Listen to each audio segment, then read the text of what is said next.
Right, welcome back to Gugu's Garage. My name is Gugu Masuku and I am the guy who tells you about cars, the latest and the not so latest. So today we're in an old car.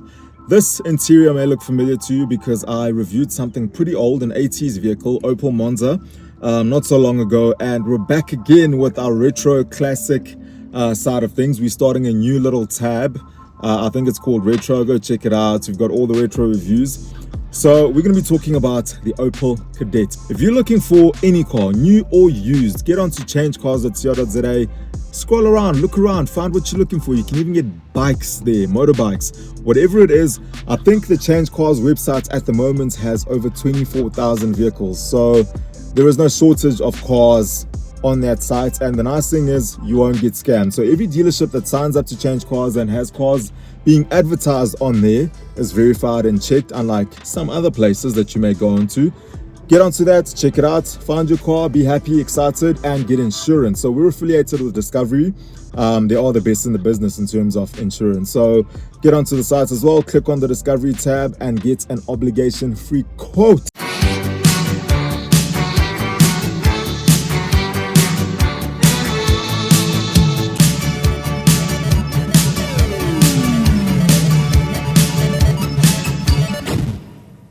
Alright, so I'd like for you to meet Exhibit A behind me. This is the Opel Kadett. It's a smaller version, the hatchback version of the Opel Monza that I reviewed. I had to get my hands on this after that Opel Monza. I promise you I was thoroughly impressed with the Monza and the performance of that car.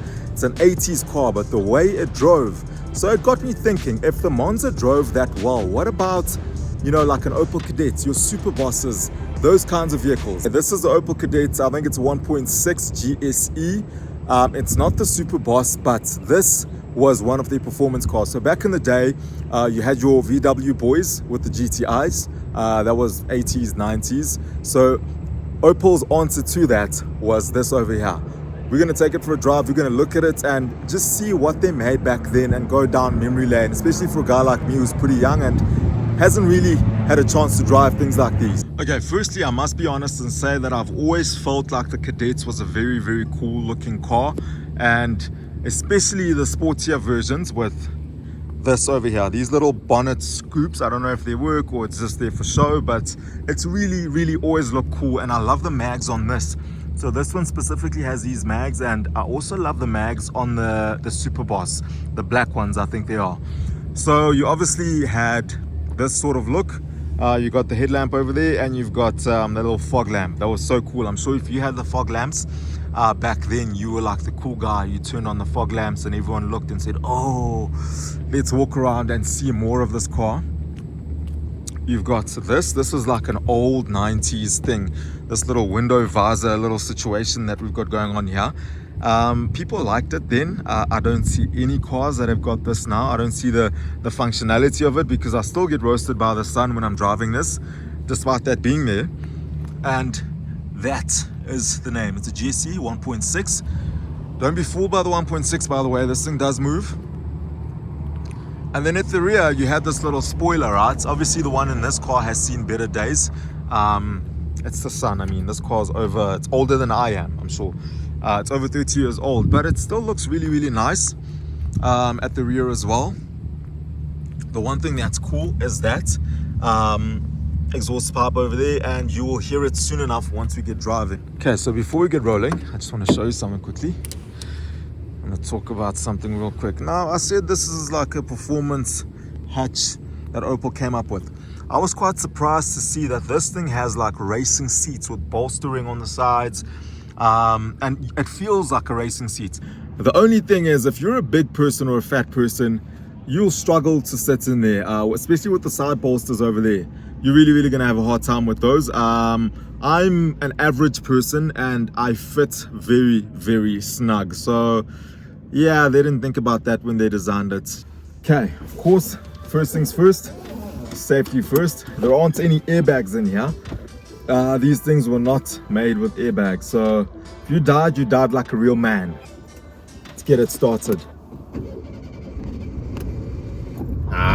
There you go.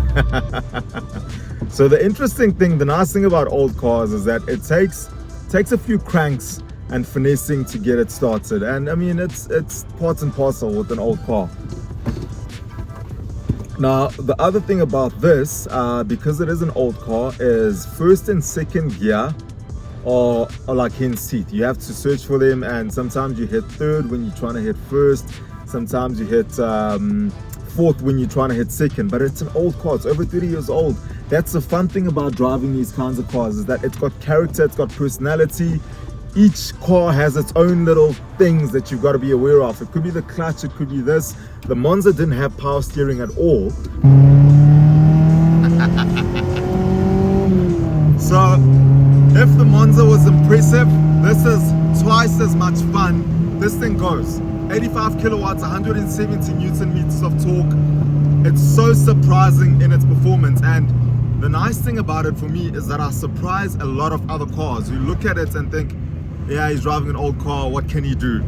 Until I put foot in this thing, and it really has some stonking performance for an old car that was, I mean, 80s, 90s, and it's a 1.6 non-turbo.